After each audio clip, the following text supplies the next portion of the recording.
बनवले आहे दाल पालक, कारण की आपल्या सगळ्यांना पालक खायला कधी कधी कंटाळा येतो. त्यामुळे आज मी बनवले दाल पालक, जेणेकरून पालकही खाल्ला जाईल, दाल देखील खाल्ला जाईल.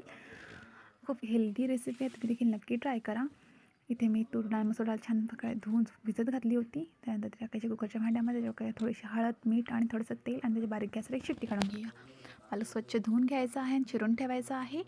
एकीकडे घेतला आहे कांदा एक चिरून, एक टोमॅटो चिरून घ्यायचा आहे, एक मिरची देखील चिरून आणि लसूण बारीक चिरून घ्यायचा आहे. कढई ठेवायची गॅसवर, ज्यामुळे टाकूया तेल, कढीपत्ता, जिरे, चिरलेलं लसूण, कांदा आणि मिरची, आणि छान प्रकारे शिजत ठेवूया. आपली डाळ देखील छान शिजली आहे, ती फेटून घ्यायची आहे.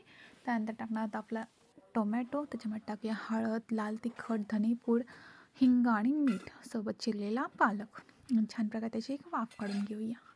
तुम्हाला आणखी झणझणीत हवी असेल डाळ तर तुम्ही त्याच्यामध्ये गरम मसाला देखील टाकू शकता. त्यानंतर टाकणार आपली शिजवलेली डाळ त्याच्यामध्ये, आणि त्याची चांगली 10 मिनिटांसाठी उकळी काढून घेणार आहोत. त्यानंतर देणार त्याच्यावर एक चांगली झणझणीत अशी फोडणी.